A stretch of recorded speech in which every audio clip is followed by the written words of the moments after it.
Hello, welcome to all of you. और हमारे इस वीडियो के अंदर हम आज आपके साथ शेयर करेंगे मिसमैच रिपेयर सिस्टम। एक्चुअल में मोलेकुलर बायोलॉजी में हम बात करते हैं कि डीएनए के अंदर डैमेजेस हैं वो कोज हो सकते हैं। डीएनए के अंदर काफ़ी प्रकार के डैमेजेस, जैसे कि सिंगल बेस पेयर में जो चेंज होता है, डबल स्टैंडर्ड जो डीएनए हेलिक्स की बनावट है उसमें चेंज हो सकता है, जो डीएनए के अंदर बैकबोन होती है उसमें चेंज हो सकता है। तो 3 मेजर कैटेगरीज डैमेजेस की होती हैं। और उसी के से अंदर एक अपन मिसमैच है कि जो रॉन्ग वाले न्यूक्लियोटाइड्स हैं अगर वो इनकॉर्पोरेट हो जाएं तो वो एक मिसमैच कंडीशन होती है।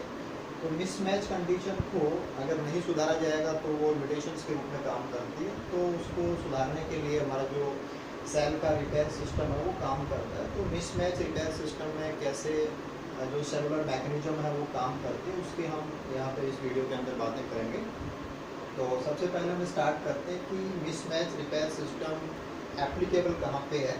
तो हम सबसे पहले फोकस करते हैं रेप्लिकेशन, क्योंकि जो भी नया डीएनए बनकर के आता है वो रेप्लिकेशन के प्रोसेस के थ्रू बनकर के आएगा। और रेप्लिकेशन की प्रोसेस को कंप्लीट करते हैं खास प्रकार की डीएनए पॉलीमरेज एंजाइम्स। और चूँकि हमें पता है कि जब डीएनए पॉलीमरेज एंजाइम काम करता है तो उसके वर्क करने की डायरेक्शन होती है 5 प्राइम टू 3 प्राइम कि जब भी नया स्ट्रैंड सिंथेसाइज होता है तो वो 5 प्राइम टू 3 प्राइम डायरेक्शन के अंदर डीएनए पॉलीमरेज, चाहे अपन कोई से भी पॉलीमरेज की बात करें, वो 5 to 3 न्यू स्ट्रैंड को सिंथेसाइज करता है। लेकिन जब वो न्यूली स्ट्रैंड को सिंथेसाइज कर रहा होता है उसी समय पे वो प्रूफ रीडिंग भी करता है। प्रूफ रीडिंग का मतलब ये है कि वो अपने ही काम को चेक करता है। चेक करने का मतलब ये है कि उसने लास्ट जो न्यूक्लियोटाइड लगाया था वो वाटसन क्रिक बेस पेयरिंग के अकॉर्डिंग सही था या नहीं था। अगर वो गलत होता है तो वो उसको रिमूव कर सकता है। और रिमूव करने की जो डायरेक्शन होती है वो अपने मोस्टली एंजाइम्स के लिए जो अपन लेते हैं कि वो 3 प्राइम टू 5 प्राइम यानी कि जो पॉलीमराइजेशन की डायरेक्शन होती है उसकी रिवर्स डायरेक्शन के अंदर वो रिमूव करता है। तो जब रेप्लिकेशन प्रोसेस चल रही होती है तो उसी समय पे बहुत बड़ी संभावना है कि एक तो रेप्लिकेशन के दौरान जो एंजाइम्स काम करते हैं वो हाई फाइडेलिटी के साथ काम करते हैं।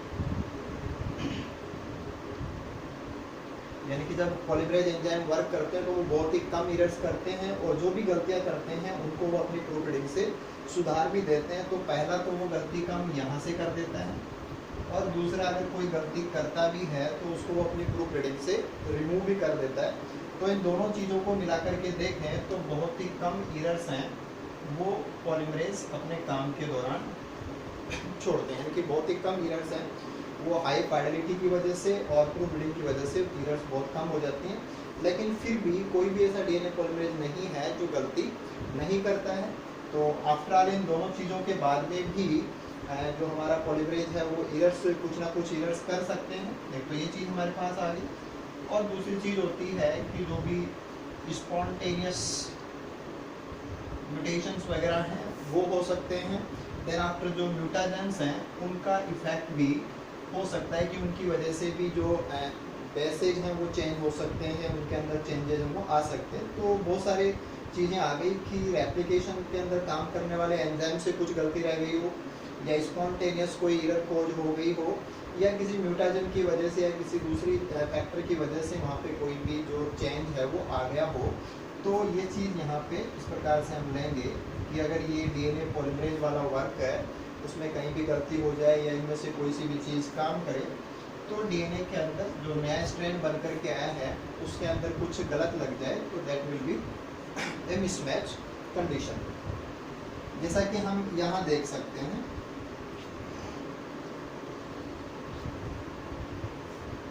यहाँ हमारे पास ये 5 प्राइम टू 3 प्राइम डायरेक्शन और 3 टू हमने 5 प्राइम यहाँ पे शो कर रखा है। तो डेफिनेटली जो नया स्ट्रैंड बन करके आया है वो 5 to 3 सिंथेसिस है, तो ऊपर वाला स्ट्रैंड ही होगा। इसके अकॉर्डिंग अगर हम बात करें तो ऊपर वाला स्ट्रैंड नया बना है, और इस नए स्ट्रैंड के अंदर जो एडेनिन लगा है, इसमें लगा एडेनिन, ये ग्वानिन के सामने जो गलत बेस है उसके रूप में इंसर्ट हो गया है। यानी कि जो ग्वानिन है उसके सामने होना चाहिए था साइटोसिन, लेकिन यहाँ पे क्या प्रेजेंट है, एडेनिन प्रेजेंट है। तो यहाँ पे जो वाटसन क्रिक बेस पेयरिंग है वो प्रॉपर बेस पेयरिंग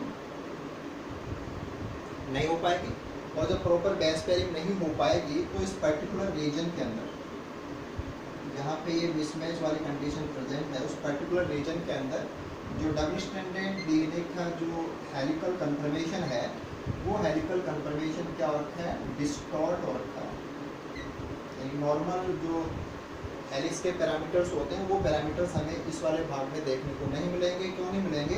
क्योंकि हेलिक्स को प्रॉपर हेलिक्स कन्फर्मेशन में रखने के लिए जो एच बॉन्डिंग का पैटर्न है वो यहाँ पे डिस्टर्ब है।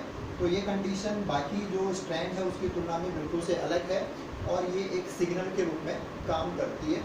तो जहाँ भी मिसमैच है वहाँ पे स्ट्रक्चरल डिस्टॉर्शंस हैं, ये प्रेजेंट होंगे। और स्ट्रक्चरल डिस्टॉर्शंस को अगर कोई एक्सप्लॉइट कर सकता है तो वो इनको यूटिलाइज कर लेगा। तो स्ट्रक्चरल डिस्टॉर्शंस को यूटिलाइज करने वाले कुछ प्रोटीन्स हैं जो रिपेयर मैकेनिज्म के अंदर काम करेंगे, उनको हम अभी डिस्कस भी करेंगे। इससे पहले हम बात करते हैं कि एक छोटा सा मॉलिक्यूलर लेवल के ऊपर प्रॉब्लम ये है कि जैसे हमने यहाँ 5335 ऐसे लिख दिया, बाकी मैकेनिज्म के अंदर या सेल के अंदर ऐसा कुछ पता मशीनरी को नहीं होता है। तो वहाँ कैसे पता चलता है कि कौन सा स्ट्रैंड नया बना है और कौन सा स्ट्रैंड पुराना बना है? तो नए और पुराने स्ट्रैंड के बीच में जो डिस्टिंग्विश करना होता है, उस डिस्टिंग्विश करने के लिए एक खास चीज़ काम में ली जाती है। और मशीन के अंदर जो खास चीज़ काम में ली जाती है वो होता है डीएनए के अंदर मिथाइलेशन का पैटर्न।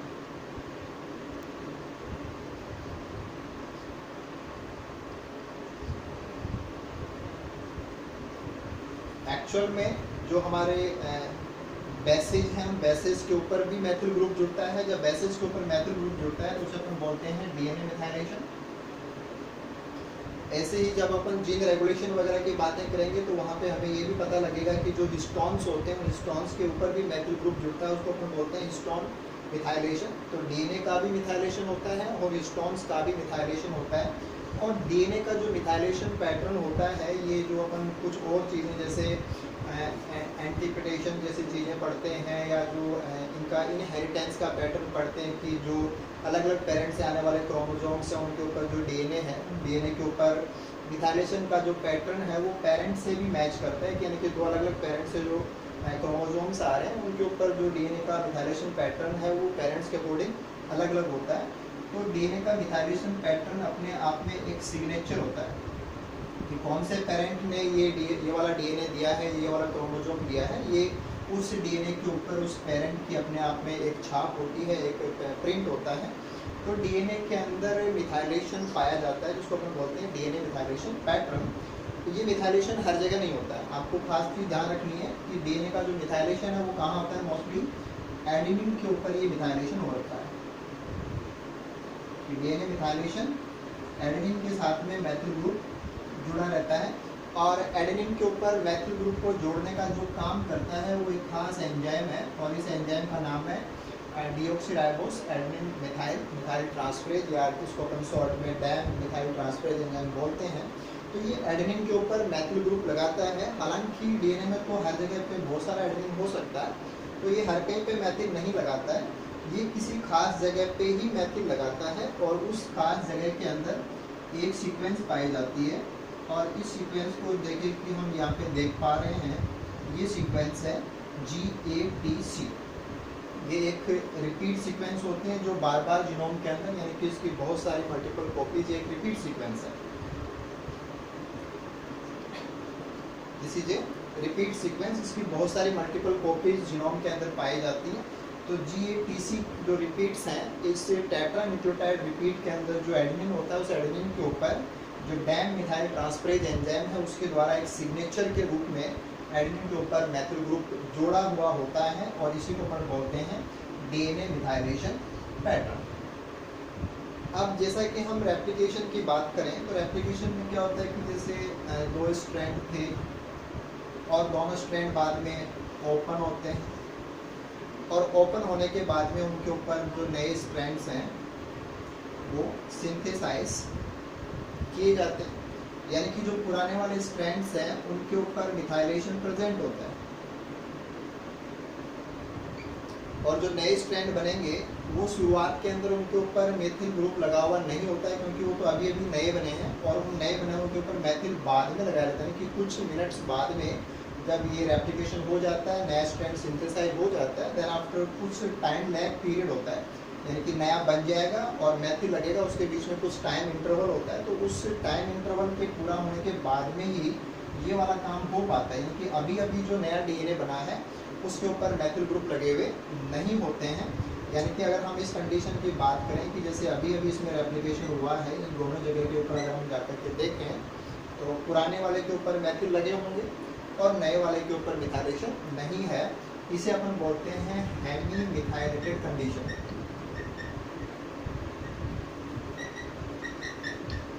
इट मीन्स पुराने वाले के ऊपर मैथिल प्रेजेंट, मिथाइलेशन प्रेजेंट है, और नए वाले के ऊपर अभी लगा नहीं है, तो आधे के ऊपर मिथाइलेशन है और आधे के ऊपर मिथाइलेशन नहीं है, तो that condition will be called as hemi methylated condition. तो हमारा जो रिपेयर मैकेनिज्म है वो रिपेयर मैकेनिज्म इसी हेमी मिथाइलेटेड कंडीशन को एक्सप्लॉइट करता है, कि इसका इस्तेमाल करता है। जैसे किसी को काम करना हो तो उसे पता होना चाहिए कि मुझे कहाँ काम करना है, तो कहाँ काम करना है इसके लिए जिस लोकेशन पे काम करना है उसके बारे में कुछ आइडिया उसको लगना चाहिए। तो आइडिया लगने के लिए एक चीज़ तो वो ये इस्तेमाल करता है कि हेवी मिथाइलेटेड पैटर्न को यूज़ करता है। दूसरा, वो कहीं भी गड़बड़ हो रखी है, जहाँ भी स्ट्रक्चर डिस्टॉर्शन या मिसमैच वाली कंडीशन जनरेट हो रखी है, तो इस चीज़ को वो यूज़ करेगा। ये वर्कर है रिपेयर मैकेनिज्म के अंदर। जो एंजाइम्स की अभी बात करेंगे वो एंजाइम्स काम तो करेंगे, रिपेयर तो करेंगे, बट उनको रिपेयर करने कहाँ पे, क्योंकि डीएनए तो सारा एक जैसा ही होता है, उसे कहाँ पता लगे कि मुझे काम कहाँ पे करना है, तो कहाँ काम करेगा जहाँ पे स्ट्रक्चर डिस्टोर्शन आ रखा है। और काम करते समय उसे पता कैसे चलेगा कि मुझे एडमिन वाला गलत है या ग्वानिन वाला गलत है, इन दोनों में से कौन सा गलत है। यानी कि गलत तो वो है जो अभी नया बना है, यानी कि पता तो ये है कि जो एडेनिन है ये वाला नया बना है, क्योंकि ग्वानिन वाले के ऊपर ये मिथाइलेशन पैटर्न है, तो ये तो पुराना स्ट्रैंड है। This one is old strand, this one is new strand. तो गलती तो नए वाले में हुई है, क्योंकि अभी अभी जो पॉलीमरेज ने काम किया था, हो सकता है कि उसकी प्रूफ रीडिंग से हो गई हो सकता है कि उसने प्रूफ रीडिंग में तो सही लगाया था लेकिन बाद में स्पॉन्टेनियस यहाँ पे कोई दिक्कत आ गई हो, या हो सकता है कि किसी केमिकल की वजह से ऐसा चेंज हो गया। तो जो भी गड़बड़ हुई है, जो पुराने वाले में तो है नहीं, वो अभी जो नया बना है उसमें हुई है। तो दो में से एक की रिकॉग्निशन करनी है, कि दो में से एक पता लगे कि नया कौन सा है पुराना कौन सा है, तो उसके लिए इस्तेमाल होगा ये वाला, कि जिसके ऊपर मैथिल ग्रुप नहीं लगे हैं वो न्यू स्ट्रैंड है, और जिसके ऊपर मैथिल ग्रुप लगे हुए हैं दैट इज ओल्ड स्ट्रैंड। तो नए और पुराने स्ट्रैंड के बीच में जो डिस्टिंग्विश किया जाता है, डिस्टिंग्विश करने के लिए हेमी मिथाइलेशन पैटर्न को एक्सप्लॉइट किया जाएगा। काम कहाँ करना है उस साइट का पता लगाने के लिए जो स्ट्रक्चरल डिस्टॉर्शन है उसको इस्तेमाल किया जाएगा। अब हम बात करते हैं कि ये काम किस प्रकार से होता है, यानी कि इस काम को परफॉर्म करने के लिए कौन कौन से जो एंजाइम्स हैं वो एंजाइम्स काम करते हैं, तो उनको हम अभी ड्रा करते हैं।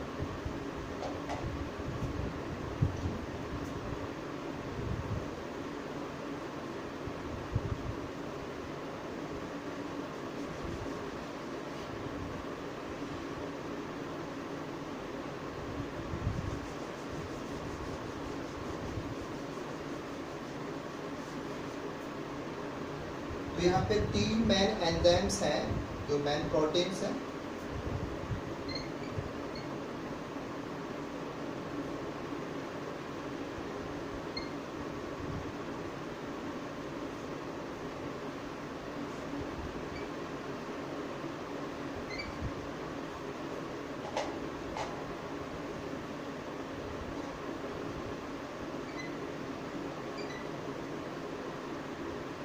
यानी कि ये जो सिस्टम है, इस सिस्टम को अपन mute S L H system के रूप में भी डिस्कस करते हैं। तो 3 खास प्रोटीन्स हैं, one is mute S, mute L and mute H. अब इनका काम क्या है वो हम यहाँ पे देखते हैं।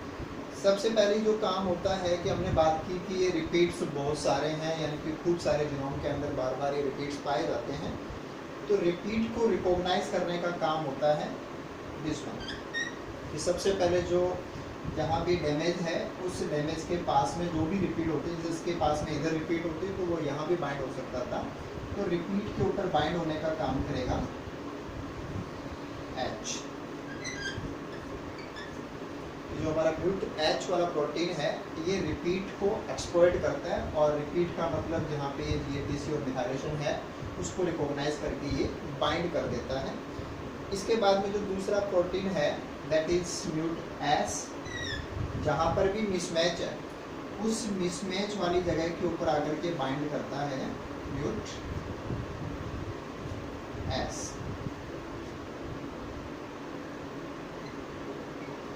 H बाइंड करता है हेवी मिथाइलेटेड कंडीशन के ऊपर और S बाइंड करता है मिसमैच वाली कंडीशन के ऊपर।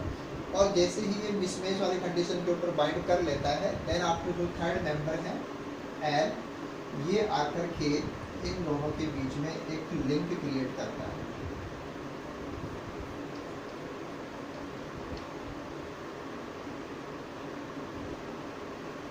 तीन हमने मेंबर्स लिए, हेमी मिथाइलेटेड पैटर्न को एक्सप्लॉइट करेगा, H आकर के बाइंड कर देगा, S यहाँ पे मिसमैच वाली जगह पे बाइंड करेगा और L इन दोनों के बीच में एक लिंक के रूप में काम करेगा।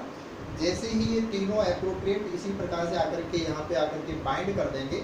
बाइंड करते हैं क्योंकि हम पढ़ते हैं कि जैसे नीचे हमने ले रखा है कि ये डीएनए स्ट्रैंड है, नीचे तो हमारे पास एक डीएनए स्ट्रैंड है, उसके ऊपर जो प्रोटीन्स है वो जुड़ गई है, यानी कि ये प्रोटीन इसने यहाँ पे डीएनए बाइंडिंग प्रॉपर्टीज को इस्तेमाल कर रखा है। ऐसे इसने यहाँ पे अपने डीएनए बाइंडिंग मोटिव से इस डीएनए को पकड़ रखा है, इसने प्रोटीन प्रोटीन इंटरेक्शन कर रखा है, यानी कि यहाँ पे जो भी प्रोटीन है उस प्रोटीन का सिग्नल अब कम्युनिकेट हो जाएगा, क्योंकि यहाँ जो भी सिग्नल है ये प्रोटीन डीएनए बाइंडिंग मोटिव से इसने यहाँ पे इसको पकड़ लिया। देन आफ्टर इसका कंफर्मेशनल चेंज जो भी आएगा वो ट्रांसमिट होगा L को और L से ट्रांसमिट हो जाएगा H को, यानी कि प्रोटीन प्रोटीन इंटरेक्शन से यहाँ का मैसेज कन्वे हो जाएगा H को। पर H जो प्रोटीन होती है ये साथ यहाँ बाइंड तो करती है, साथ में इसके पास एक प्रॉपर्टी होती है कि ये एंडोन्यूक्लियस का काम भी करती है, कि ये जो बैकबोन है उस बैकबोन के अंदर फॉस्फोडाइएस्टर बॉन्ड को कट करने का काम भी करती है। तो जैसे ही ये मैसेज इसको पहुंच जाएगा, जैसे तीनों जुड़े मैसेज कन्वे हुआ और मैसेज कन्वे होते ही H का जो एंडोन्यूक्लियस वाला प्रॉपर्टी है जो बंद था, ये बंद वाला एंडोन्यूक्लियस प्रॉपर्टी इसका ऑन हो जाएगा और ऑन होते ही ये क्या करेगा, इस रिपीट के इधर वाली जगह पे कट कोच कर देगा। रिपीट वाली जगह पे इसने पकड़ रखा था और अपनी एंडोन्यूक्लियस प्रॉपर्टी से क्या किया इसने, जो डीएनए था इस डीएनए के अंदर यहाँ पे इसने कट कोच कर दिया। और कट कोच करने के बाद में अब यहाँ पे जो बैकबोन है वो डिस्टर्ब हो चुकी है। मेन चीज देखिए, पुराना कौन सा है, रिकॉग्नाइज हो चुका है। प्रॉब्लम कहाँ पे है, रिकॉग्नाइज हो चुकी है। दोनों जगह दूर दूर थी, आपस में कनेक्ट हो चुकी हैं और कनेक्ट होते ही मैसेज H के पास जा चुका है। H का जो दूसरा काम है वो एंडोन्यूक्लियस वाला काम वो ऑन हो चुका है और ऑन होने के बाद में उसने कट को कोच भी कर दिया। अब कट कोच करते ही हमें पता है कि यहाँ से लेकर के ये जो स्ट्रैंड है ये स्ट्रैंड गलत है, क्योंकि जो इरर है वो इरर इसी स्ट्रैंड के अंदर है, तो इस स्ट्रैंड को डाइजेस्ट किया जाएगा।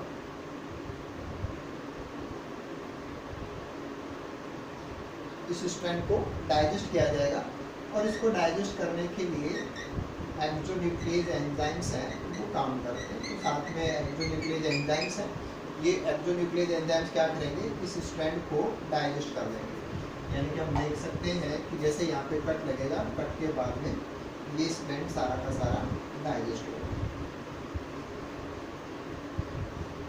कट H ने लगाया था अपनी प्रॉपर्टी से, उसके बाद में एक्सोन्यूक्लियस ने इसको असिस्ट किया और यहाँ पे जो भी गलती के साथ वाला जो स्ट्रैंड था उसको प्रॉपरली यहाँ से डाइजेस्ट कर दिया। अब यहाँ पे इसका 5 प्राइम किनारा प्रेजेंट है और यहाँ पे कट लगा था, यानी कि अब यहाँ पे गैप है इस जगह पे, क्योंकि जो स्ट्रैंड था स्ट्रैंड को एक्सोन्यूक्लियस ने डाइजेस्ट कर दिया। यहाँ पे गैप है, अब इस गैप को सिंथेसाइज किया जाएगा और गैप को सिंथेसाइज करने का काम जो है कि जो अपनी गैप फिलिंग की बात करते हैं वो करते हैं डीएनए पॉलीमरेज। तो अगर हम ई कोलाई सिस्टम के एंगल से इसकी बात करें तो यहाँ पे एंजाइम काम करेगा डीएनए पॉलीमरेज 3। तो DNA पॉलीमरेज थर्ड, ये जो नीचे स्ट्रैंड था ये पुराना है और इसको यूज़ करेगा टेम्पलेट के रूप में,